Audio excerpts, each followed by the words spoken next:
After the divorce papers were signed, secretly and immediately, I canceled all of my husband's financial access, including his debit and credit cards.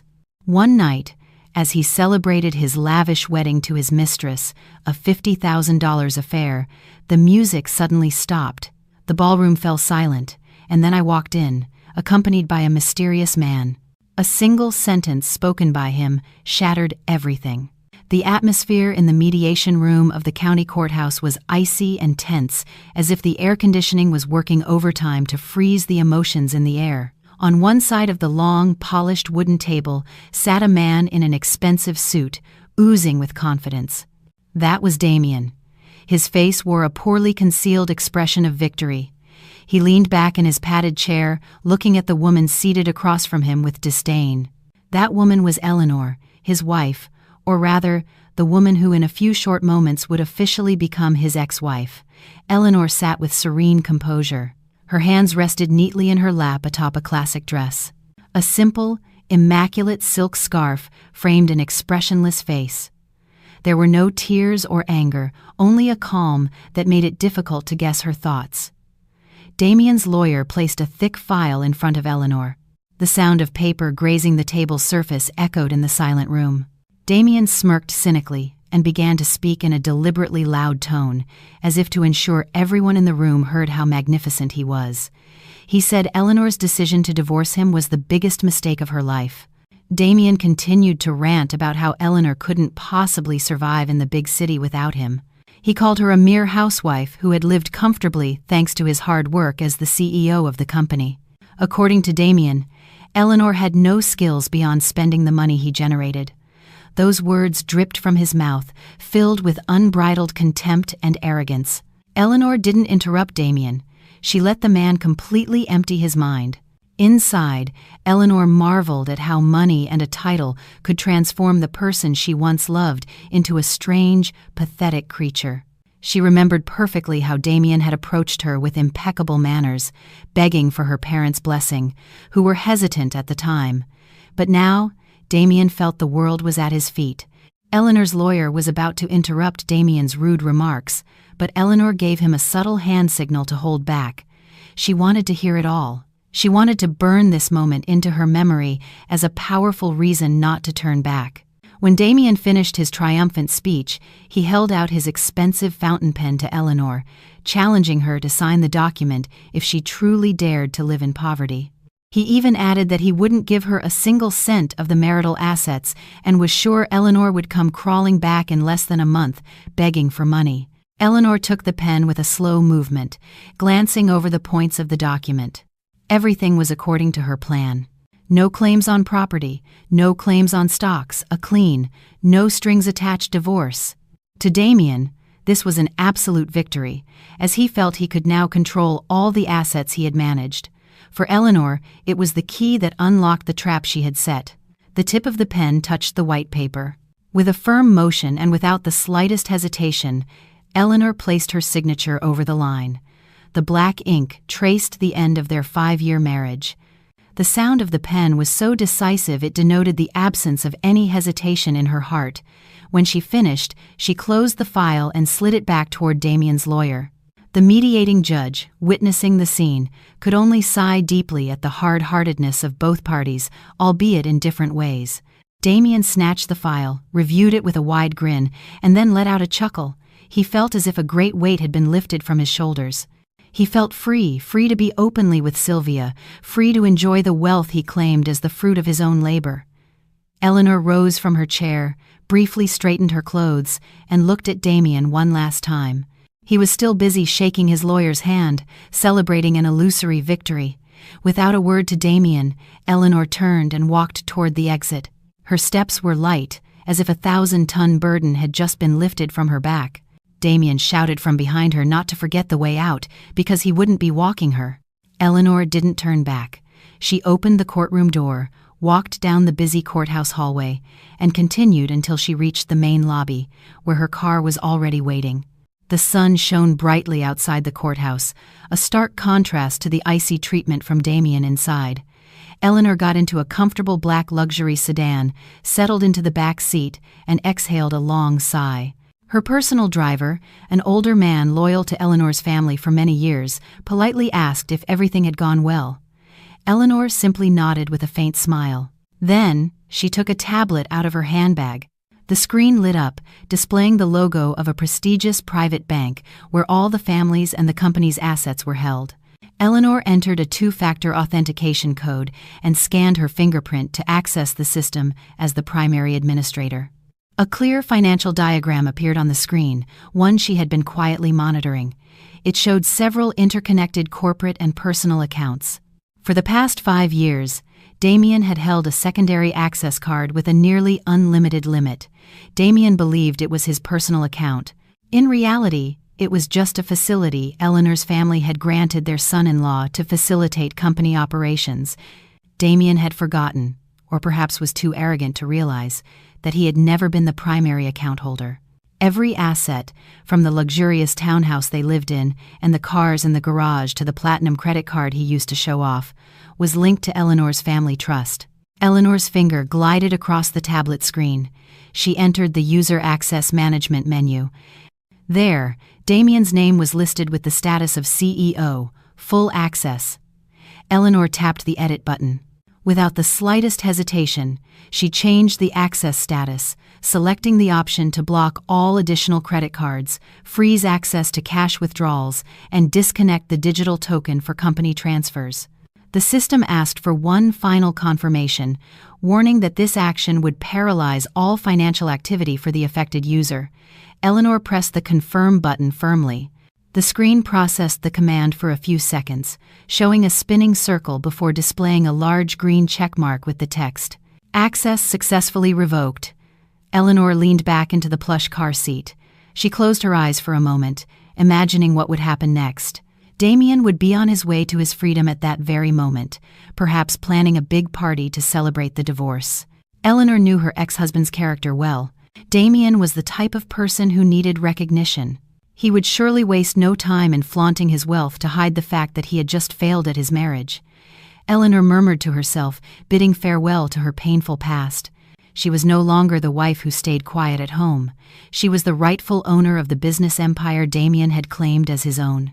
The sedan weaved through the city traffic, carrying Eleanor away from the courthouse. In the silence of the car, Eleanor opened a messaging app on her phone. There was an incoming message from Mr. Hayes, a distant cousin and a trusted confidant of her late father, who had been helping her oversee the company from the shadows. The message was brief. "Phase 1 is complete." Eleanor typed a quick reply, confirming the divorce was signed and the financial access completely severed. She also added instructions for Mr. Hayes to prepare for the next phase. The game had just begun, and this time, Eleanor was in full control of the board. Damien walked out of the courthouse with a confident stride, and his chest puffed out. He felt like a bird just released from its cage. He immediately took out his smartphone and dialed the number he had been calling the most lately. The name Sylvia appeared on the screen. As soon as the call connected, Sylvia's honeyed voice greeted him. Damien proudly announced that he was now officially a rich, handsome, and single man. He told Sylvia that Eleanor hadn't claimed anything, which meant the entire company fortune and personal assets were now safely in his hands. Sylvia screamed with joy on the other end of the line, praising Damien's negotiating skills, completely unaware that it was all a trap. Without wasting any time, Damien suggested they meet to celebrate this historic day. They agreed to plan their wedding as soon as possible. Damien wanted to prove to the world, and especially to Eleanor's family, that he could be happy and successful without the shadow of his ex-wife. He picked up Sylvia in his luxurious company car. Sylvia was already waiting, perfectly made up, and ready to spend Damien's money. Their destination that day was the most prestigious 5-star hotel in Midtown Manhattan, the usual venue for tycoons and high-ranking officials to hold extravagant weddings. Upon arriving at the hotel, they were graciously welcomed by the reception staff. Damien, with an air of arrogance, asked to speak directly with the ballroom's event director. He said he wanted to book the most expensive wedding package available for the earliest possible date. The hotel manager, a professional-looking middle-aged man, received them in his elegant office. He presented them with a catalog of exclusive wedding packages. Sylvia's eyes sparkled as she saw photos of decorations filled with imported flowers and crystal chandeliers. Without hesitation, she pointed to the imperial nuptial package, priced at $500,000 for just the venue rental and basic catering, not including the additional decorations she desired. Damien, wanting to look like a big shot in front of his future wife, agreed to Sylvia's choice without haggling. He even added special requests for a premium menu and top-tier service. The hotel manager smiled broadly as he calculated the total cost. He explained that to lock in the date and begin preparations on such short notice, they would need to pay a minimum 50% deposit, though a full payment would be better to secure their priority. With a dismissive gesture, Damien pulled out his leather wallet and took out the black credit card that had always been his symbol of social status. He placed it on the marble desk with a confident clack. The hotel manager politely took the card and inserted it into the terminal on his desk. Damien looked at Sylvia with a smile, imagining how magnificent their party would be. However, that smile slowly faded as the hotel manager's brow furrowed. The terminal emitted a long beep and printed a small receipt with the word "declined." The manager tried swiping it again, thinking it might be a magnetic strip error or a poor internet connection, but the result was the same. The machine rejected the transaction. Damien started to feel uncomfortable. He laughed awkwardly, saying that perhaps the card's chip was dirty or damaged from frequent use. He then pulled out another credit card from his wallet, this time a platinum card from a different bank. He handed it to the manager with some nervousness but tried to maintain his composure. The manager tried to process the transaction again. The seconds of waiting for authorization felt like hours to Damien, and once again, the machine rejected it. The message on the screen read, "Contact issuing bank." Damien's face began to flush with embarrassment. Sylvia was looking at him with a questioning expression. The smile on her face began to fade, replaced by anxiety. Damien quickly made an excuse, saying the banking system must be experiencing a massive outage or maintenance, which was why all his transactions were blocked. To save face, Damien finally took out the company checkbook he always carried in his briefcase. He knew it was a bit risky to use company money for personal purposes so directly, but he thought that as the CEO, he could fix it later with the finance department. He wrote the amount of $500,000 on the check with a slightly trembling hand and signed it. He handed the check to the hotel manager, saying in a firm tone that this check would certainly clear, as it was from a major corporation's account. The hotel manager accepted the check, examined it briefly, and nodded. He said he would process it immediately with the clearing department, but since Damien was a VIP client, by his assumption, the reservation could be confirmed for now. Damien sighed in relief. He had overcome that small crisis. After the hotel business, Sylvia dragged Damien to jewelry boutiques and wedding dress shops. Sylvia's shopping spree seemed insatiable.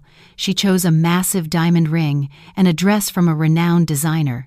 When trying to pay for the ring, Damien used his personal debit card for a much smaller transaction than the ballroom rental, but once again, the transaction failed. The boutique cashier looked at Damien with pity. Damien truly panicked. He tried to open his mobile banking app on his phone to make a transfer, but he couldn't log in, receiving a notification. "Your account has been temporarily locked. Please contact your branch." Cold sweat began to trickle down Damien's temples. He told Sylvia that his phone probably had a virus or had been hacked, which was why the banking app was giving an error for security reasons. Sylvia was starting to look annoyed and suspicious. However, Damien managed to convince her with sweet promises that he would sort out all these technical issues at the bank the next morning, and she could buy anything she wanted. For that day, Damien was forced to take Sylvia home empty-handed, except for the promise of the lavish party they had just booked. In the car, Damien tried calling his mother. He hoped he could borrow some cash to get by, but his hopes were dashed when his mother's voice on the phone sounded angry. She had already heard about Damien and Eleanor's divorce from other relatives. His mother scolded him harshly for divorcing Eleanor, who had always been a good daughter-in-law from a respected family. She refused to lend him any money and told Damien to solve his own problems like a grown man. Damien threw his phone onto the car seat in frustration. He felt like the world was conspiring against him that day. He didn't realize it wasn't a conspiracy of the universe, but the cold execution of Eleanor's plan. Meanwhile, in the hotel manager's office, the manager was on the phone with someone after Damien and Sylvia had left. He spoke in a respectful tone. On the other end of the line was Eleanor's personal assistant. The hotel manager reported that Damien had just handed over a company check to pay for the party. Eleanor's assistant gave specific instructions. Let the party preparations continue, accept the check, but don't deposit it until the day of the event to give Damien a false sense of security. Eleanor wanted Damien to sink even deeper into the trap of debt and shame. The hotel manager understood and hung up. The party would go on, but not as a celebration of love, but as the stage for the destruction of Damien's arrogance. The morning after the dramatic hotel booking, Damien woke with a sense of unease. Sunlight streamed through the cracks in the curtains of the luxury apartment he had rented the previous month as a temporary residence with Sylvia. His head felt heavy, not from lack of sleep, but from worry about his credit cards, which had suddenly stopped working the day before. He sat on the edge of the bed, rubbing his face roughly, trying to convince himself it had just been a temporary glitch in the central banking system. He was the CEO of a major company. It was impossible for a bank to block his access without prior notice. Damien picked up his phone from the nightstand, hoping to find a message from the bank explaining the situation, but his phone's screen was clear of any banking notifications. Instead, there was a message from Sylvia, who had already woken up, saying she was waiting for him in the lobby, impatient to continue their wedding shopping agenda. Damien showered and dressed quickly. He put on his best shirt and a designer watch to bolster his slightly wavering confidence. When he went down to the lobby, he saw Sylvia sitting relaxed, flipping through a fashion magazine. Sylvia's face lit up when she saw Damien. She immediately stood up and took his arm flirtatiously, reminding him of the long list of things they had to buy that day. Sylvia wanted to buy imported designer shoes, a limited edition leather handbag, and even order special wedding favors flown in from abroad. Damien smiled grimly, nodding along to all her requests, while trying to figure out how he would pay for everything if his credit cards were still blocked. He decided to try his luck again that day, hoping the banking system had returned to normal. Their first destination was a luxury handbag and shoe boutique in the city's most exclusive shopping mall. Sylvia entered the store as if she were a queen inspecting her kingdom. The staff, trained to cater to wealthy clients, welcomed them graciously, offering cold drinks and small snacks. Sylvia, without hesitation, pointed out 3 handbags, each priced equivalent to a new motorcycle. She also tried on several pairs of crystal-encrusted high heels. Damien just sat on the waiting sofa, his heart pounding every time Sylvia said, "I'll take this one." The total of Sylvia's purchases that morning amounted to tens of thousands of dollars in less than an hour. Damien felt cold sweat soaking his back as Sylvia gestured for the clerk to take everything to the register. At the counter, Damien slowly pulled out his wallet.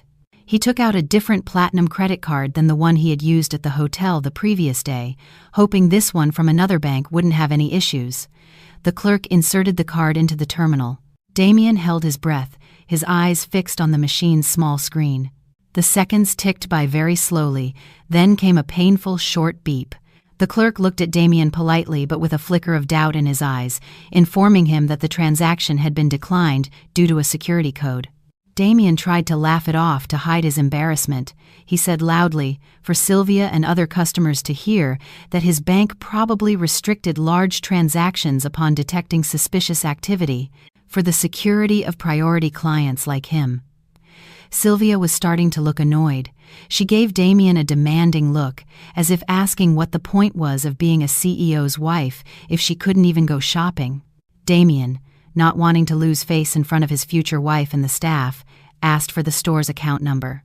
He promised he would have his finance staff at the office make a direct wire transfer from the company account that very day. The clerk seemed hesitant, as their standard procedure was full payment at the time of purchase for items being taken. But Damien pulled out his business card with the title of CEO. He convinced the store manager that he was an important person and the payment would arrive before the afternoon. Fearing to offend a potential major client, the manager finally allowed them to take the items on the condition that Damien send proof of the transfer within 3 hours. Leaving the boutique, Damien felt a little relieved, but the burden on his shoulders was growing heavier. He now had a promise of a transfer he needed to sort out immediately. However, Sylvia was not satisfied. She dragged Damien to a nearby luxury car dealership. Sylvia begged him to buy her a new sports car as a wedding gift. She wanted to arrive at gatherings with her friends in a new car to show off. Damien, whose ego was as big as the sky, couldn't refuse. He figured that buying a car was usually done through a leasing or financing process managed by the finance company, so he wouldn't need to swipe a credit card on the spot. This seemed safer for his strange financial situation. At the dealership, they were greeted by a very enthusiastic salesman.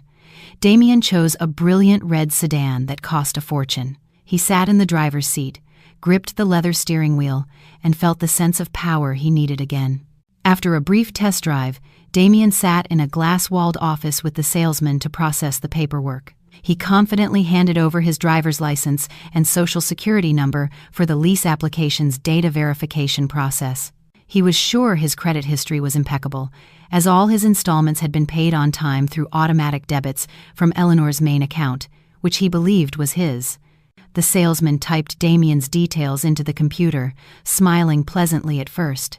But the salesman's smile slowly vanished as he saw the results on the monitor. His face became stiff and uncomfortable. He called his superior, a manager, to look at the screen. They whispered seriously while glancing sideways at Damien. Damien started to feel offended by the treatment. He gently tapped the table and asked what the problem was, as he was in a hurry. The dealership manager finally approached Damien with a face that was no longer friendly. He explained coldly that Damien's credit application had been automatically rejected by the central system. The reason was that Damien's name was on the financing group's internal blacklist due to indications of frozen assets and an ownership dispute. Damien's jaw dropped. He became enraged, accusing the dealership system of having problems. He shouted that he was a CEO with a huge salary, that it was impossible for him to be on a blacklist. The commotion attracted the attention of other visitors. Sylvia, who was busy taking pictures next to the red car, stopped and came over to Damien. She asked in a panic why Damien was shouting. Damien, now completely embarrassed, roughly pulled Sylvia's hand and dragged her out of the place. He told her the service there was terrible and they didn't deserve his money. In the car, Damien couldn't stop cursing, blaming everyone but himself. He was confused by the term ownership dispute they had mentioned. Panicked, Damien finally called his secretary and the CFO at the office. He demanded to know why all his financial access was having problems and why there were rumors of an asset freeze. On the other end of the line, the CFO sounded confused and scared. He explained that since that morning, the financial access token Damien used was no longer valid. The bank had reported a change in the authorized signatory structure by the primary shareholder. Damien fell silent. He had just realized he had never held the majority stake. The shares belonged to Eleanor's family, but he never expected her to act so far and so fast. Damien tried to deny this reality. He ordered the CFO to cash a check immediately and send it to his personal account to cover his urgent needs. But the CFO politely refused, fearing he would violate the new, strict procedures. Amid the chaos and Damien's growing confusion, a thick, cream-colored envelope landed on Eleanor's desk at the corporate group's headquarters, a place Damien rarely visited. Eleanor was sitting, reviewing reports on her tablet. Her personal assistant handed her the envelope respectfully. It was the physical wedding invitation for Damien and Sylvia. The design was very luxurious, with gold ink and imported paper, exactly to Sylvia's extravagant taste. Eleanor opened the invitation slowly, with no expression of sadness on her face. Instead, she smiled faintly, a smile that was hard to interpret. The invitation listed the date and venue for the party, to be held in 2 days. Eleanor picked up her pen and wrote a single word on the RSVP card, attending. Then she handed the card back to her assistant to be sent to Damien's address. Eleanor knew her presence there would not be as a guest, but as the executioner who would end this long farce.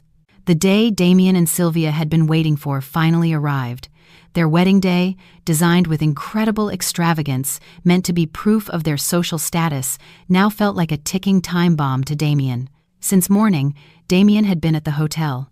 He hadn't been able to sleep all night, harassed by collection messages from various vendors. The clothing boutique demanded the proof of transfer that never came. The jewelry store threatened to repossess their items, and the decorators were asking for the remaining payment before the event began that evening. Damien felt like he was in quicksand. The more he struggled, the deeper he sank. He was constantly lying to everyone, saying the money was in the process of bank clearing and would arrive that afternoon. Meanwhile, the atmosphere in the hotel ballroom was one of frantic activity. Workers were setting up thousands of fresh flowers brought in from out of town. The majestic crystal chandeliers were already hung, reflecting a dazzling golden light. A thick red carpet stretched from the entrance to the altar, designed to look like a fairy tale palace. Sylvia seemed very happy. She was busy giving orders to the workers, asking for flowers in one corner to be changed or the lighting on one side to be dimmed. Sylvia had no idea about the storm swirling in her future husband's mind. For Sylvia, today was the day she had won a landslide victory over Eleanor. She would become the legitimate wife of a CEO and live surrounded by luxury. She was already imagining the envious faces of her friends when they saw the opulence of the party. Damien hid in one of the hotel rooms rented for the couple's preparations. He paced back and forth in the room. Restless, he tried calling his mother again, hoping the old woman had changed her mind and would be willing to lend him her retirement savings to cover the hole opening up at his feet, but she didn't answer. Damien collapsed onto the sofa. He stared at the ceiling of the room, wondering how everything had turned into such chaos in such a short time. He remembered Eleanor's face in the courthouse, a calm, expressionless face. Suddenly, a bad premonition washed over him. Was Eleanor planning something? But Damien quickly dismissed the thought. In his opinion, Eleanor was too weak and foolish to do something so cruel. Damien convinced himself it was just a technical banking issue and that the next day everything would be back to normal. All he had to do was survive this night with his head held high. In another much quieter place, Eleanor was getting ready. She was at her family's private estate, a serene and secluded place. There was no panic or fuss. Eleanor sat in front of an antique teak dressing table. A trusted family makeup artist was applying a natural yet determined look to her face. Eleanor didn't want to look overdone. She didn't want to compete with the bride in terms of flashy makeup. She wanted to present herself as she was, classy, elegant, and untouchable. Eleanor chose a long, deep black silk gown, paired with a satin scarf of the same shade, fastened with a diamond brooch inherited from her grandmother. Her appearance exuded an aura of mourning and, at the same time, an intimidating strength. Once ready, Eleanor walked to the living room. Mr. Hayes was waiting for her there. The middle-aged man was dressed in an impeccable formal suit. Mr. Hayes looked at Eleanor with a mixture of admiration and concern. He knew how much it had hurt Eleanor to be betrayed for years, and he also knew how difficult the step she was about to take that night would be. Mr. Hayes asked in a grave voice if Eleanor was sure she wanted to do this in public. He offered other options, like letting the lawyers and police handle Damien without her having to attend the party. Mr. Hayes feared that Eleanor would be hurt seeing her ex-husband at the altar with another woman. Eleanor shook her head slowly while smiling faintly. She adjusted the cuff of her sleeve and said in a very calm tone that the wound in her heart had dried up a long time ago. Her presence there was not to mourn her fate, but to ensure that justice was served with her own hands. Eleanor wanted to see the exact moment Damien's mask crumbled. She wanted Damien to know that the woman he had always belittled was the same one who could destroy him in the blink of an eye. Hearing that response, Mr. Hayes nodded in understanding. He no longer objected. He offered his arm to Eleanor. They walked out to a sleek, gleaming black luxury sedan waiting in the driveway. The car's engine purred softly, ready to take them to the battlefield. Back at the hotel, the sun had set, and guests were beginning to arrive. Luxury cars dropped off their passengers at the main lobby. The guests, consisting of Damien's business partners, Sylvia's high society friends, and some distant relatives, began to fill the ballroom foyer. They were amazed by the opulent decor. Food and drinks began to be served by waiters in impeccable uniforms. A melodious orchestra filled the room, creating a romantic and elegant atmosphere. Damien and Sylvia were already at the altar, greeting guests one by one. Damien forced a smile onto his face, though his eyes darted wildly around the room, fearing a debt collector would suddenly appear and make a scene. Sylvia whispered to Damien, praising how incredible the party was and how many important guests had attended. Damien just nodded stiffly. He saw the hotel manager standing in a corner, not far from the kitchen entrance, staring at him intently while holding a folder. Damien knew the manager was waiting for payment. Every time their eyes met, Damien quickly looked away, pretending to be busy greeting a guest. Damien's heart pounded to the rhythm of the accelerating music. He felt the spacious, air-conditioned room suddenly become cramped and hot. At 8 p.m. sharp, the main event was about to begin. The famous master of ceremonies, hired for a considerable sum, took the stage, ready to guide the event. The guests were already seated at their round tables, enjoying appetizers.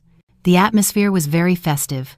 Laughter and light conversation could be heard everywhere.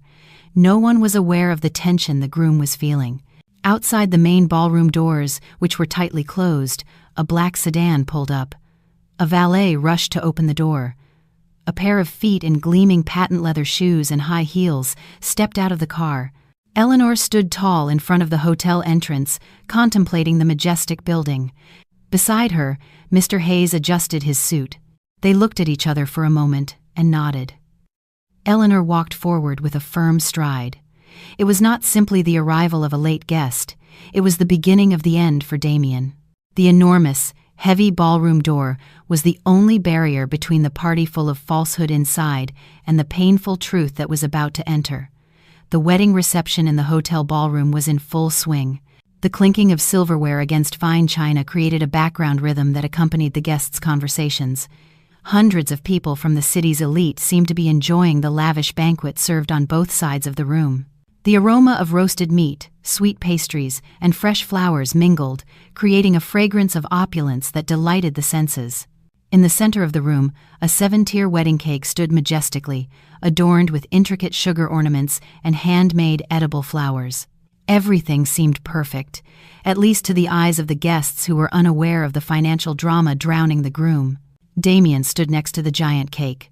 In one hand, he held a crystal glass with a non-alcoholic sparkling beverage that resembled expensive champagne. He looked around with mixed feelings. On one hand, his ego was satisfied seeing so many important people at his party. There were business partners, company competitors, and Sylvia's high society friends who had always looked down on them. That night, Damien felt he had proven himself to be a small king in his own kingdom. However, on the other hand, the shadow of unpaid bills haunted him. He saw the hotel manager standing stiffly near the kitchen access door. His gaze never left Damien, like a jailer watching a prisoner. Damien tried to ignore that stare. He took a sip to moisten his throat, which was dry from nerves. The master of ceremonies, a young man in an impeccable suit with a characteristic baritone voice, took the main stage. He politely requested the attention of those present. The background music, which had been quite loud, softened.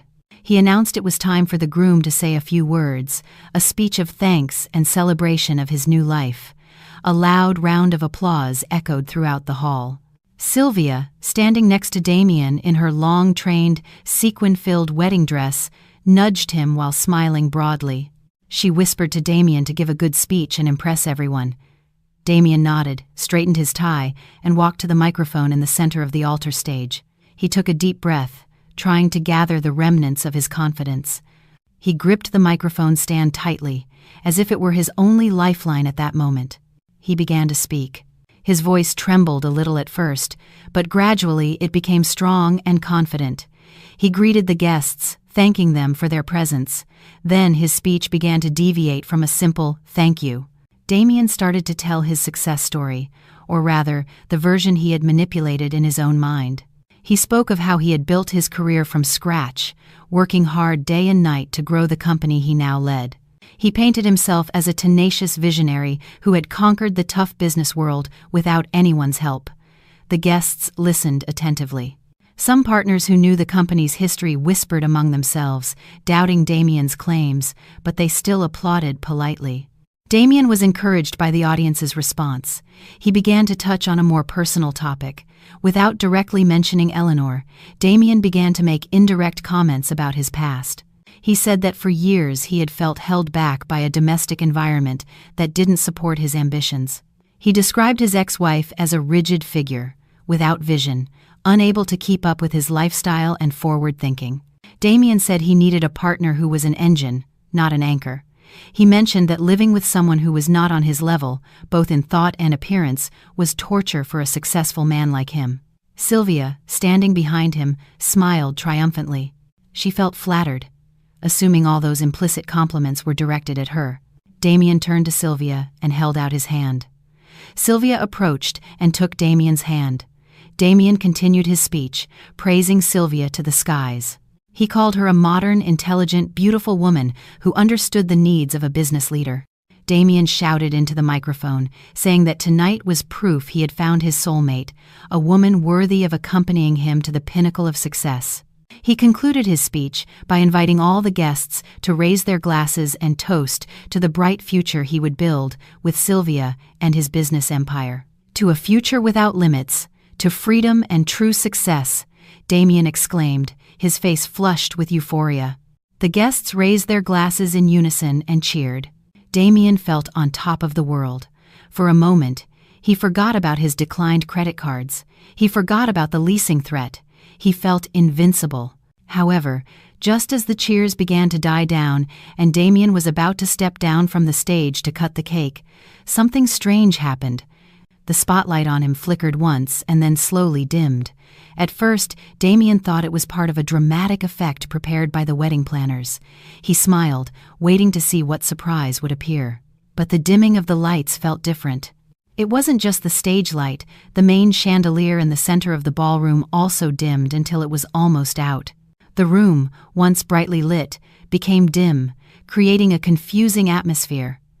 The orchestra, which had been playing a beautiful melody, suddenly stopped. It wasn't by the conductor's order, but because the lights in their area went out completely, preventing them from reading their sheet music. The guests began to murmur. Whispers of confusion started to sound like the buzz of an angry swarm of bees. Damien looked at the lighting technician in a corner of the room, signaling for him to turn the lights back on, but the technician seemed to be frantically fiddling with the control panel. In another corner, the hotel manager was speaking into his earpiece with a very serious expression, but he didn't seem as scared as the technician. In fact, he seemed calm, as if he knew this was going to happen. He gave a brief instruction and then looked directly at the altar stage, into Damien's eyes. It was not the respectful gaze towards a VIP client, but the cold look of an executioner who had just received the order to fire. Damien felt the hair on his arms stand up. He tried to speak into the microphone again to calm the guests. "Don't worry, folks. It's just a small technical issue. Please remain calm. The hotel's generator is probably kicking in." "A little patience," Damien said with a forced laugh, but his voice was not heard. The microphone in his hand was dead. The entire sound system in the room had been disabled. An unnatural silence began to envelop the grand hall. The laughter and conversations of the guests slowly faded, replaced by growing curiosity and tension. Sylvia pulled on Damien's arm forcefully. "Honey, what's happening? You said this hotel was the best. How can the lights and sound go out like this?" "What an embarrassment," Sylvia hissed in a harsh voice. Damien didn't answer. He was busy tapping the head of the silent microphone. Amid the dimness of the emergency lights that were beginning to come on along the edges of the walls, everyone's attention suddenly shifted, not to the stage, but to the main ballroom door, located at the opposite end, facing the altar. The giant, carved double wooden door began to open slowly. No employee opened it. It seemed to move by a newly activated automatic mechanism. The heavy creak of the hinges echoed in the silent room, drawing all eyes. A cold draft from the outer hallway entered, bringing with it an aura far more foreboding than simple darkness. The giant door was now fully open, revealing the silhouettes of two people standing in the threshold, backlit by the bright light of the outer hallway. The contrast of the light made their figures look dramatic, like heroes, or perhaps villains, appearing in the final act of a play. The silent hall seemed to hold its breath, No guest dared to speak. All eyes were fixed on the two figures. Slowly, they began to enter. The sound of their footsteps was clear and rhythmic on the hard marble floor. Click, clack, click. The decisive sound of high heels mixed with the steady tread of a man's shoes, creating a rhythm of intimidation that broke the silence. The female figure was Eleanor. She was wearing a very elegant outfit, very different from the simple appearance Damien was used to seeing at home. Her long dress was a dark velvet that absorbed the light, giving her a mysterious and authoritative air. Her scarf was perfectly placed, framing a serene face that nonetheless radiated a piercing coldness. She wore no excessive jewelry, just an antique brooch on her left breast, but her mere presence felt more valuable than all the golden decorations in the room. Walking beside her was a middle-aged man with an upright posture and extraordinary authority. It was Mr. Hayes. He wore a perfectly tailored formal suit of European cut, his hair slicked back, highlighting his firm, experienced face. As they advanced through the room, the guests near the entrance instinctively moved aside, creating a wide aisle through the crowd. Some older guests, veteran business partners in the city, looked surprised. They recognized Mr. Hayes. The whispers started again, but this time with a tone of awe and respect. "Isn't that Mr. Hayes, the owner of the Alcazar Group?" one man whispered to his wife. "What's a tycoon like him doing at Damien's party?" another asked. "And who's the woman next to him?" "That's not his wife. That's Damien's ex-wife," exclaimed another guest who recognized Eleanor. A shockwave spread quickly among the guests, but Eleanor and Mr. Hayes continued walking in a straight line, their eyes fixed on the altar stage. Damien, standing on the dimly lit stage, squinted, trying to recognize the unwanted guests. When Eleanor's face became visible under the emergency light, Damien's heart seemed to stop for a moment. He couldn't believe his eyes. Eleanor, the woman he had just divorced and insulted in his speech, was now entering his party with her head held high, on the arm of a powerful man. Shame, anger, and confusion mingled in Damien's chest, but what scared him most was the man beside Eleanor. Damien had seen that face in international business magazines and in a photo hanging in the lobby of the headquarters. It was Mr. Hayes, the legendary figure who controlled many large companies, including the one where Damien worked. He had never met him in person, as Damien's level was considered too low for meetings with the primary shareholder. Sylvia, who didn't understand who Mr. Hayes was and didn't care about his authoritative aura, burst into a rage. She felt her moment had been ruined. She grabbed another microphone from the ceremony table, hoping it would work, but it was also dead. Finally, she shouted in a shrill voice that broke the tension. "Hey, who let this peasant in? This is a private event." "Security, where's security? Get them out of here now." Her shout echoed, sounding vulgar and classless, making some guests frown, uncomfortable with the bride's behavior. Damien tried to calm Sylvia down, realizing the situation was dangerous, but Sylvia was already beside herself. She pointed at Eleanor's face from a distance. Several uniformed security guards in black who were at the edges of the room moved, but not to throw Eleanor out. Instead, they formed a barrier on both sides of the aisle where Eleanor and Mr. Hayes were walking, as if they were escorting very high-level guests. Sylvia's jaw dropped at the scene. "Are you deaf?" I said. "Throw them out." "I'm paying you," Sylvia screamed again, her voice starting to sound hysterical. The head of security glanced at Sylvia briefly with an impassive expression and then looked straight ahead, completely ignoring the bride's order. Eleanor paid no attention to Sylvia's shouts. She didn't stop, didn't turn, didn't even blink. To Eleanor, Sylvia's screams were just unimportant background noise. She and Mr. Hayes continued walking until they reached the front of the stage area, right in front of the nearest round table, reserved for VIP guests, the direct family, the table that Damien's and Sylvia's parents were supposed to occupy. But the table was empty because Sylvia's parents were in the restroom and Damien's mother had refused to attend. Mr. Hayes pulled out one of the chairs with a gentlemanly gesture, inviting Eleanor to sit. Eleanor sat down elegantly, her back straight, and placed her handbag on the table. Mr. Hayes sat beside her. As soon as they were seated, as if on command, A head waiter hurried over with a tray containing 2 glasses of premium mineral water and placed them with utmost care in front of them. The waiter gave a deep bow, much more respectful than when he had served Damien. This scene made Damien tremble even more. He felt his knees weaken. He realized that in this hotel, the supreme power was not held by the one renting the hall, but by the owner of the building, and the gestures of the hotel staff made it clear to whom their loyalty belonged. Silence once again enveloped the room. There was no music or clinking of plates. All the guests waited to see what would happen next. Eleanor picked up her water glass, took a calm sip, and then looked up at Damien on the stage. Her gaze was not one of anger from a betrayed wife, but of pity from an owner towards an employee who was about to be fired. Damien felt stripped bare by that look. He wanted to run, but his feet were glued to the stage floor. Mr. Hayes stood up slowly. He didn't shout. He simply raised his hand slightly in a gesture. Miraculously, the main spotlight that had been off came back on, but only one, and it was aimed directly at Mr. Hayes, not the bride and groom. Mr.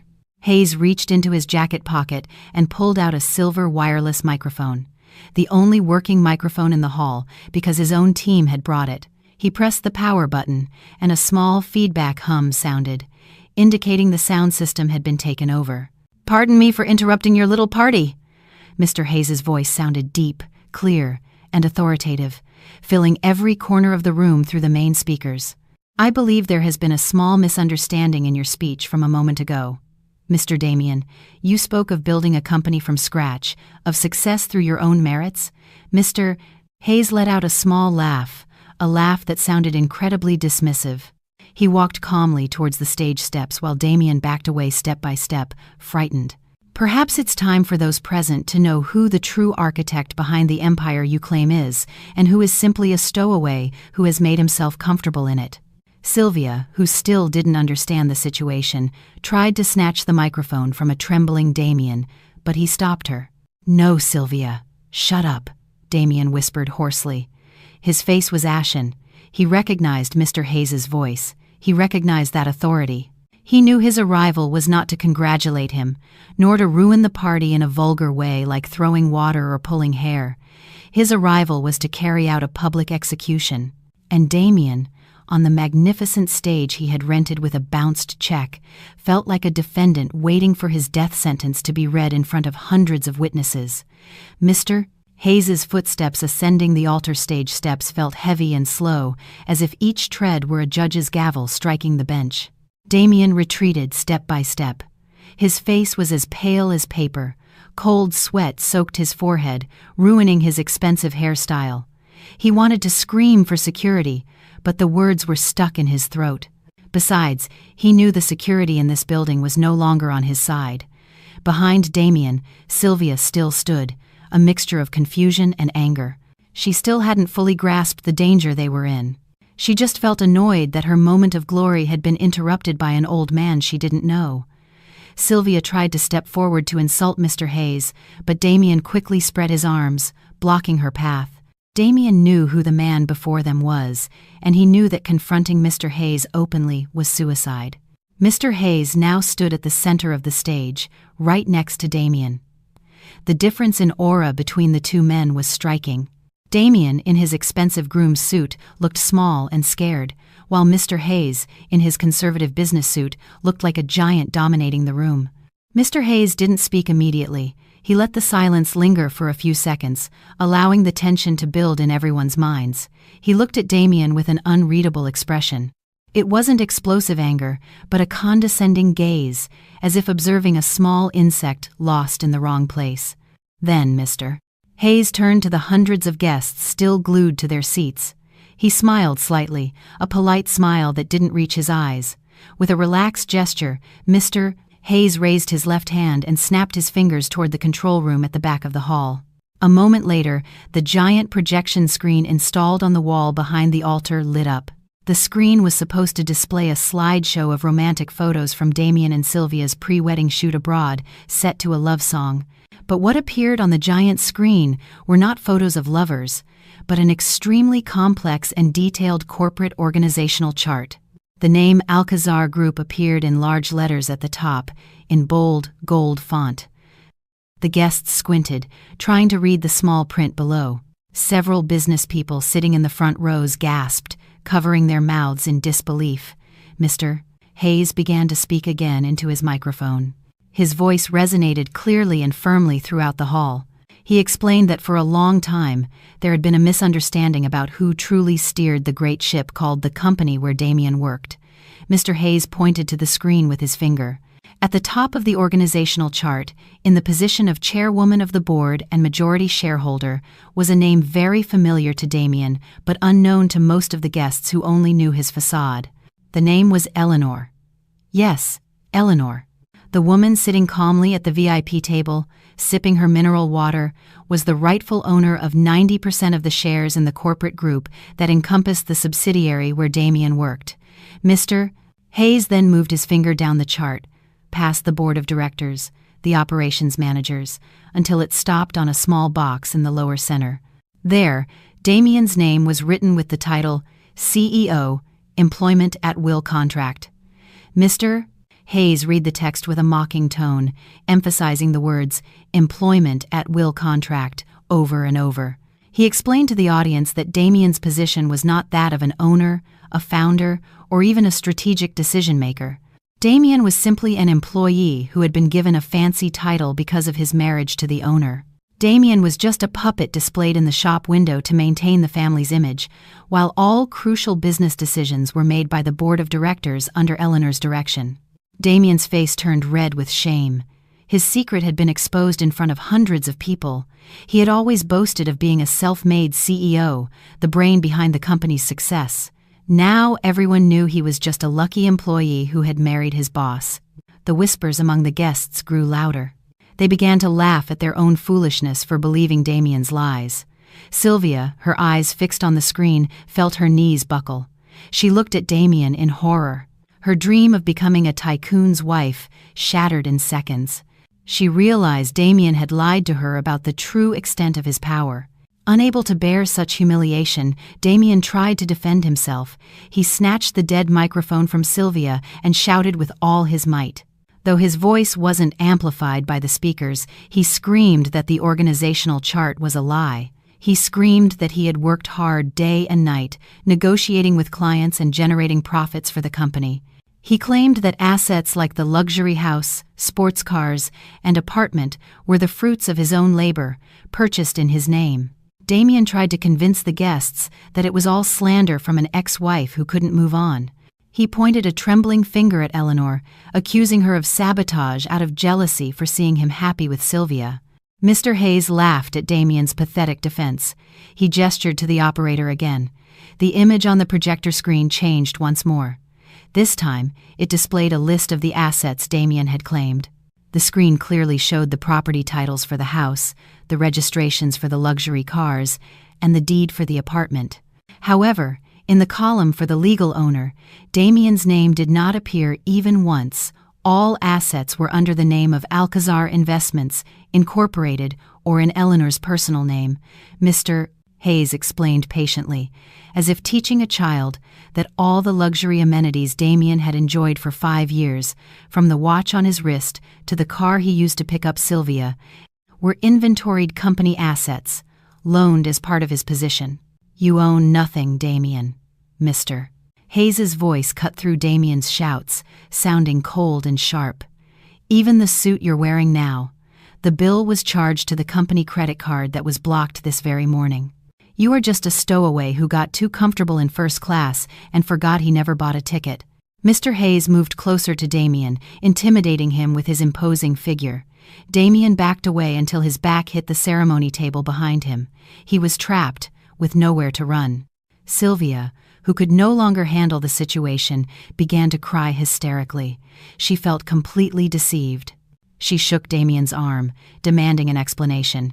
Damien, what does all this mean? You said the house was yours. You said you were the owner of the company. So all this time, I was about to marry a mere employee? Sylvia screamed, no longer caring about her image.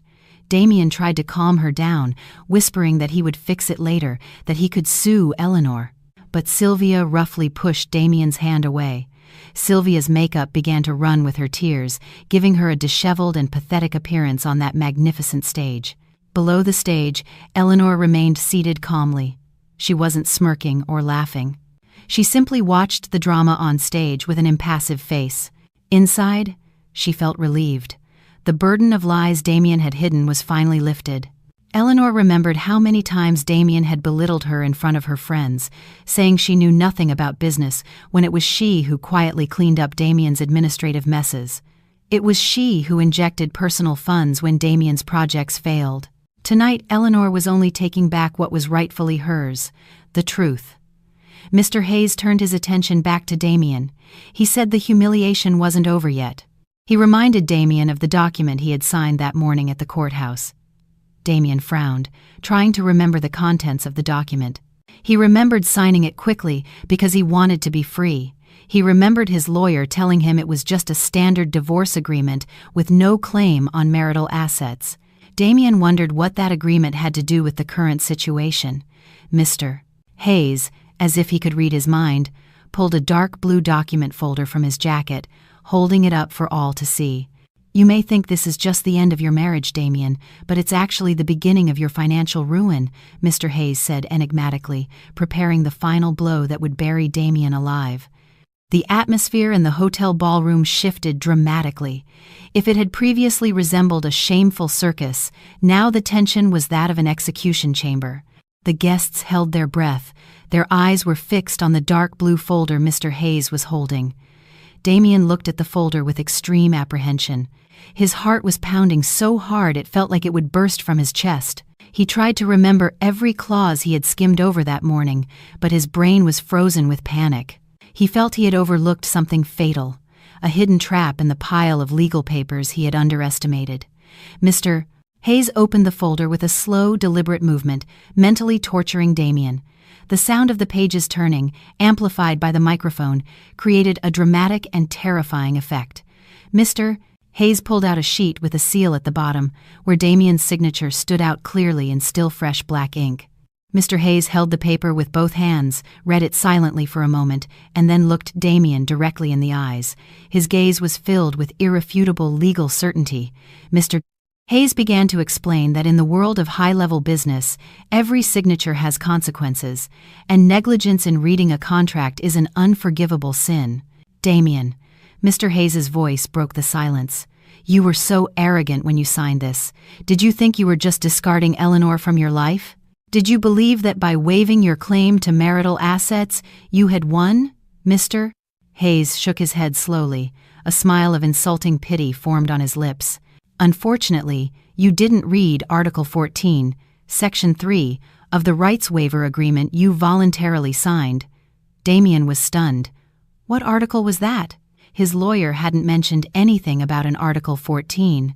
Damien looked toward the exit, hoping his lawyer would be there to defend him, but there was no sign of him. He was alone. Mr. Hayes brought the microphone to his lips, preparing to deliver the sentence that would be the final hammer blow to Damien's life. His voice grew deeper and more serious. Listen carefully, Damien, and all of you as witnesses, Mr. Hayes said loudly. He took a brief breath before continuing. Your signature this morning was not just for a divorce. It was the approval to activate a total indemnification clause which states, should the second party, meaning you, renounce his status as the spouse of the primary shareholder, all company losses incurred during his tenure, as well as all personal expenses made with company resources without written authorization, will instantly convert into a personal debt to be paid in full within 24 hours. The sentence echoed, bouncing off the ballroom walls, entering Damien's ears, and exploding in his brain. Damien staggered backward as if he had just been slapped hard. His legs gave out, and he collapsed onto the hard stage floor. He tried to process those words. Personal debt. All company losses. Damien knew perfectly well that during his 5-year tenure, many projects had failed because he was busier playing golf and vacationing than managing the business. The value of those losses, if accumulated, could reach millions. And the cost of tonight's party, $500,000, would also be considered an unauthorized expense, as Eleanor had blocked his access before the transaction. Mr. Hayes wasn't finished. He continued his explanation with an increasingly pressing tone. According to the forensic audit we conducted last week, the total losses from failed projects and the misuse of operational funds for your lifestyle over these 5 years amount to $10 million. Add to that the cost of tonight's venue and catering, which you charged to an already blocked company account, your total debt stands at $10,500,000. The figure was pronounced with perfect clarity, leaving the guests stunned. A collective gasp was heard. Over $10 million. It was an immense amount of money, impossible for a now jobless and assetless Damien to repay. And since you no longer have any assets to your name, Mr. Hayes continued with a final tone. Both civil and criminal laws will be applied simultaneously. Just as Mr. Hayes finished his sentence, the side door of the ballroom burst open. This time, it wasn't waiters who entered, but a squad of uniformed police officers, accompanied by several people in suits carrying briefcases. Eleanor's company legal team walked swiftly toward the stage, parting the crowd of frightened guests. The sound of the police officers' boots was terrifying, a sign that this was no longer a simple domestic dispute, but the enforcement of the law. Damien, still sitting on the stage floor, tried to back away, dragging his body to get away from the approaching officers. His face was soaked in tears and sweat.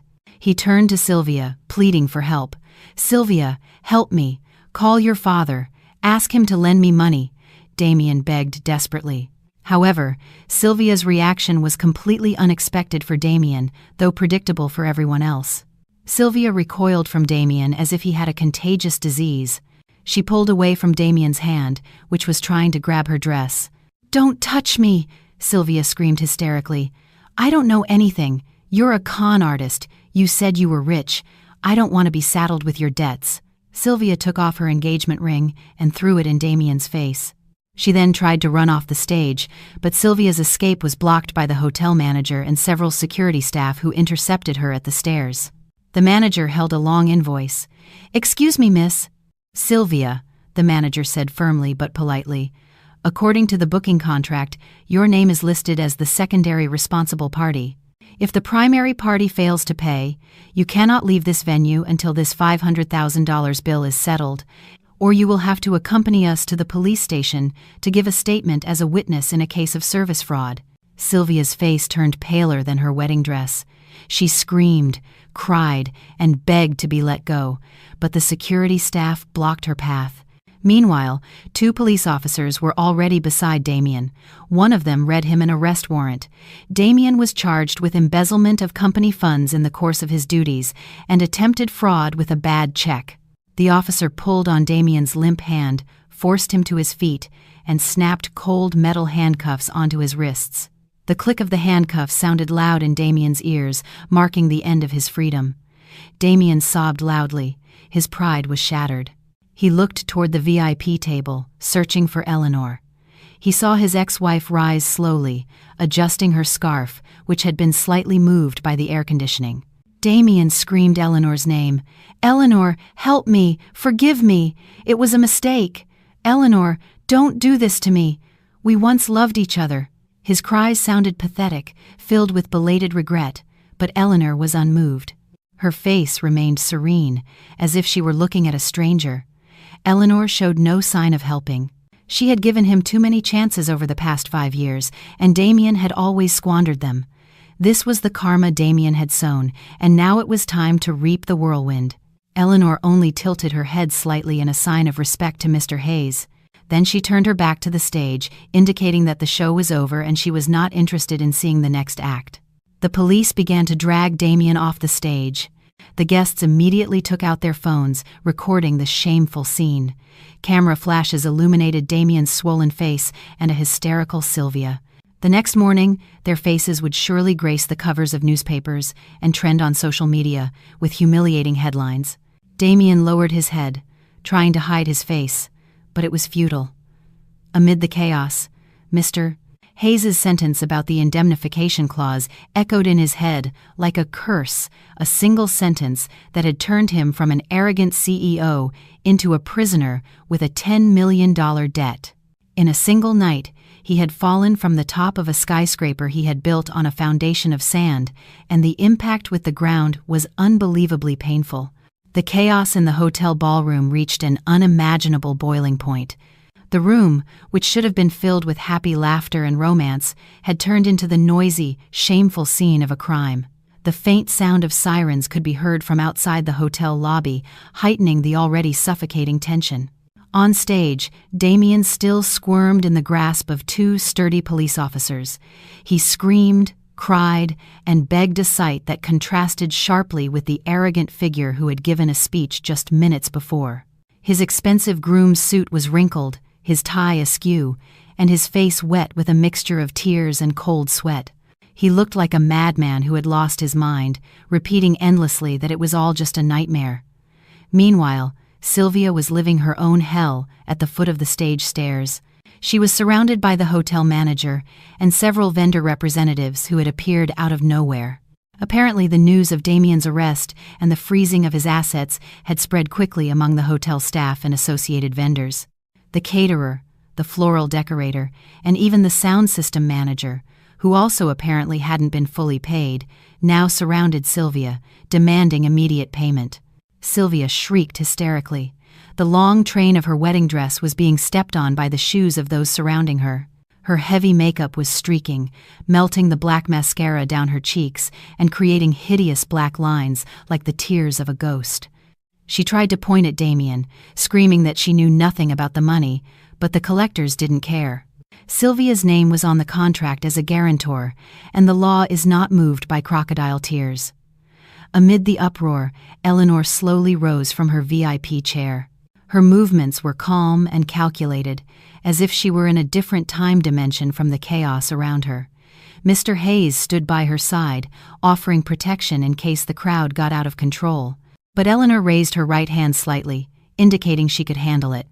Eleanor smoothed the folds of her black velvet dress, adjusted the brooch on her chest, and began to walk toward the stage area. Her steps were slow but firm.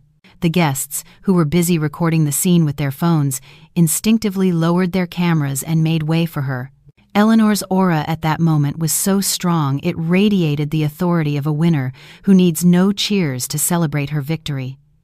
Damien, being dragged down the stage stairs, saw Eleanor approaching.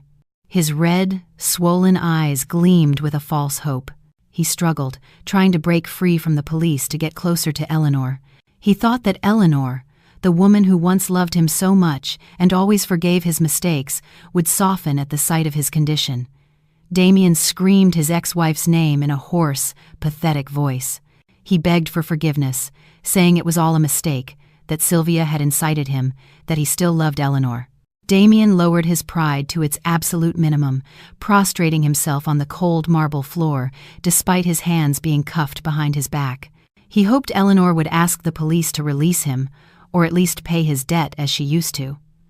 Back when Damien got into gambling trouble or debts from his lifestyle, Eleanor stopped 2 steps from the kneeling Damien. She looked down at him from behind her long eyelashes. There was no anger on Eleanor's face, only a cold, empty look, as if she were seeing a stranger she had never met. Eleanor remembered all of Damien's humiliations during their 5-year marriage. She remembered how Damien called her a boring woman, how he cleverly hid his affairs, and how he had subtly pushed her out of the company's social life. All those bitter memories swirled in Eleanor's head, but strangely, she no longer felt pain. She only felt pity for how small the soul of the man before her was. "Eleanor, please, help me. Pay this debt, I'll pay you back. I promise to change." "Don't let the police take me," Damien begged. Saliva and snot mingled on his face. A truly disgusting sight for anyone to see. The officer holding Damien looked at Eleanor, waiting for her reaction. Would there be an intervention or a new drama? Eleanor sighed briefly and then spoke in a soft voice, but one that reached Damien's ears clearly. "Damien, for 5 years, I always cleaned up your messes. I turned a blind eye when you took money from the house to have fun. I stayed silent when you passed yourself off as the owner of my company. I gave you countless opportunities to mature and behave like an adult." Eleanor paused, letting her words sink in. "But today, you chose your own destiny. The signature on that divorce agreement was your choice. This lavish party was your choice. And that woman over there," Eleanor pointed to Sylvia, who was sobbing loudly while being held by security, "was also your choice. I am done being your savior. Now, learn to be a man responsible for his own decisions." Hearing that, Damien's hopes were shattered. He realized that Eleanor had truly closed the door to her heart forever. Eleanor was no longer the submissive wife he could manipulate. Damien roared loudly, a sound of despair that echoed horribly. The police pulled him up again, forcing him to his feet and dragging him toward the side exit. Damien kept looking back, watching Eleanor, who remained upright and unshakable until her figure disappeared behind the guarded double doors. Once Damien was taken away, Eleanor turned her gaze to Sylvia. Sylvia, seeing Damien being dragged away by the police, panicked even more. She tried to break free from the hotel manager's grip, but she wasn't strong enough. Seeing Eleanor looking at her, Sylvia changed her tactic. She switched from anger to pleading. "Mrs. Eleanor, please, help me. I didn't know anything. Damien deceived me. I'm just a victim. As a woman, please have mercy on me." Sylvia pleaded with a pitiful face, hoping that female solidarity could save her. Eleanor approached Sylvia, looked at the expensive wedding dress she was wearing, a dress bought with the company credit card that was now part of Damien's debt. Eleanor smiled slightly, very slightly. She reached into her handbag and took out a white envelope, the kind that usually holds a wedding gift. Sylvia saw the envelope with bright eyes, thinking Eleanor would give her a check to pay the hotel bill and free her. Eleanor held the envelope out to Sylvia. Sylvia snatched it quickly, her hands trembling. She impatiently tore the envelope open. However, her face turned pale when she saw its contents. The envelope was empty. There was no money, no check, just a small note with the text, "Invoice for wedding dress pending payment." Eleanor had picked up the note from her usual boutique, which had also been a victim of Damien's false promises. "You wanted a high-end lifestyle, didn't you, Sylvia?" Eleanor said in a low voice, almost whispering in Sylvia's ear. "You wanted to be on the same level as Damien? Congratulations, now you are truly on the same level. Both in debt, both about to be prosecuted by the law, and both with nothing." Eleanor stepped back, looking at Sylvia with pity. "Enjoy the rest of the wedding cake, dear. It might be the last decent meal you taste before they serve you prison rations." Sylvia was speechless, completely floored. Eleanor's words slapped her harder than a physical blow. She realized she had lost spectacularly. She had bet on the wrong horse and now had to pay the price. The hotel manager signaled for the security staff to take Sylvia to the administration office to handle the paperwork with the police waiting there. Sylvia was dragged away, sobbing, past the row of guests who were once her high society friends, the same friends she used to boast to. Now they were busy recording her downfall to make it the gossip of the day in their messaging groups. Sylvia covered her face with the remnants of her torn dress, unable to bear the shame. The ballroom began to slowly empty of the main drama, leaving behind the guests who were still glued to their seats, shocked by the real-life spectacle they had just witnessed. Eleanor turned and rejoined Mr. Hayes, who was waiting for her with a proud smile. There were no victory cheers, no celebrations. Eleanor just felt tired, but it was a liberating kind of tired. She took her handbag and walked with Mr. Hayes toward the main exit. The guests in their path bowed their heads respectfully this time, a sincere respect born of admiration, not politeness.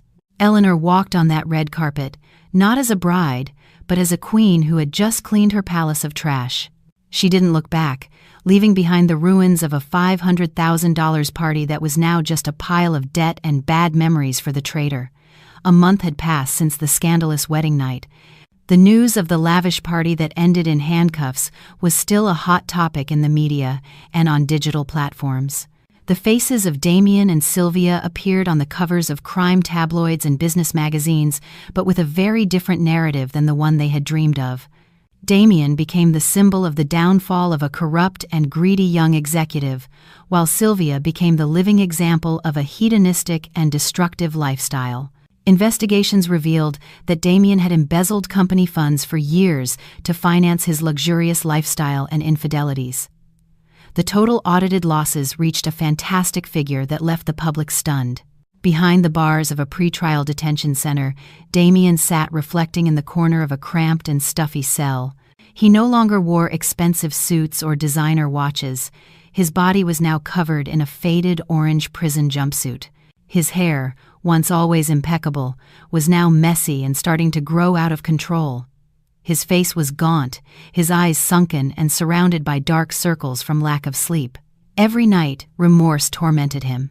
He had lost everything: his position, his reputation, his wealth, and the woman who had sincerely loved him. His mother had visited him once, only to scold him and tell him the entire family was ashamed of his actions. There was no defense or help from renowned lawyers because he had no money to pay them. Damien was completely alone, saddled with a $10 million debt he didn't know how he would ever repay. Sylvia's fate was no less wretched. Although she was not imprisoned like Damien, as her role was considered passive participation in the embezzlement, Sylvia faced civil lawsuits that led to total bankruptcy. All the luxury items Damien had given, her handbags, shoes, jewelry, and even the car that was still unpaid for, were confiscated by the authorities and the finance company as evidence and seized assets. Sylvia was evicted from her rental apartment for non-payment. Her high society friends distanced themselves, blocked her number, and excluded her from their circles. Now Sylvia lived in a small rented room on the outskirts of the city, working odd jobs for a small online store, while being constantly pursued by debt collectors from the party vendors, who still demanded payment for the rest of the catering bill. The beauty and luxury she had so idolized had vanished, covered by the shadow of debt and shame. Meanwhile, in a quiet, green area outside the city's hustle and bustle, a very different situation was unfolding. A large building with modern yet welcoming architecture stood majestically. A plaque at the entrance read, "Alcazar Education Foundation." On the green lawn, orphaned children ran about happily in clean, decent uniforms. On the building's terrace, Eleanor watched them with a sincere smile on her lips. Her face looked much fresher and more radiant than a month ago. The heavy burden that had oppressed her chest was completely gone. She wore an elegant work outfit, combining professionalism and simplicity. Mr. Hayes came out the main door of the building carrying a folder with a monthly report. He approached Eleanor and handed it to her. "This month's financial report, Miss Eleanor. Since the management restructuring and clearing out the parasites in the company, our profits have increased by 30%. Investors have regained confidence in the Alcazar Group." Mr. Hayes smiled with satisfaction. He was proud to see his niece taking full control with wisdom. Eleanor accepted the folder, glanced through it briefly, and nodded in pleasure. It turns out running a company wasn't as scary as Damien used to say. With honesty and the right team, everything ran smoothly. "Thank you, Uncle Alexander. Without your help, I would probably still be trapped in that illusion of fear," Eleanor said sincerely. She closed the folder and looked at the clear blue sky. "From this month's profits, please allocate 50% to renovating the girls' dormitory out back and to scholarships for these children's education through college. The rest to the company's reserves for expansion capital." Mr. Hayes nodded. "A wise decision. By the way, the lawyer just reported. Damien's sentence is out. He has been sentenced to 12 years in prison and ordered to pay restitution. The old house where you lived has officially reverted to you. Mr. Hayes delivered the news in a neutral tone, like a simple report. Eleanor was silent for a moment upon hearing Damien's name in the house. She felt a little nostalgia, but no longing. It was a feeling of relief, because that dark chapter of her life was truly over. "Sell the house, Uncle. I don't need the memories there.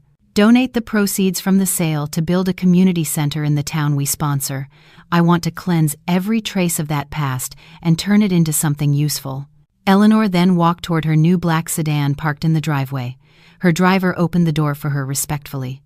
Before getting in, Eleanor turned one last time toward the foundation building. She saw the children laughing freely, living a simple life, but one full of affection. She realized something important. True happiness doesn't lie in $100,000 parties, in flaunting on social media, or in false recognition from others. True happiness is in inner peace, in an intact dignity, and in the ability to be useful to others. Eleanor got into the car. The cool air from the climate control greeted her. She leaned back in her seat, feeling light now. She took out her phone, opened the photo gallery, and deleted an old album containing her wedding photos with Damien. One by one, the photos disappeared from digital memory, just like the pain from her heart.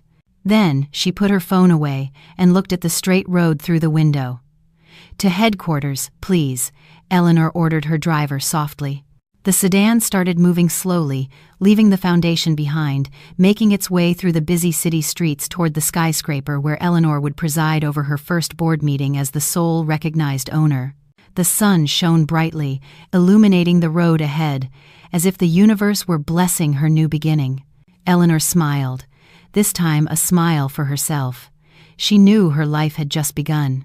And the greatest lesson she had learned from all this was that sometimes a woman's silence doesn't mean she is weak or foolish, but that she is devising a strategy to win the war without needing many words.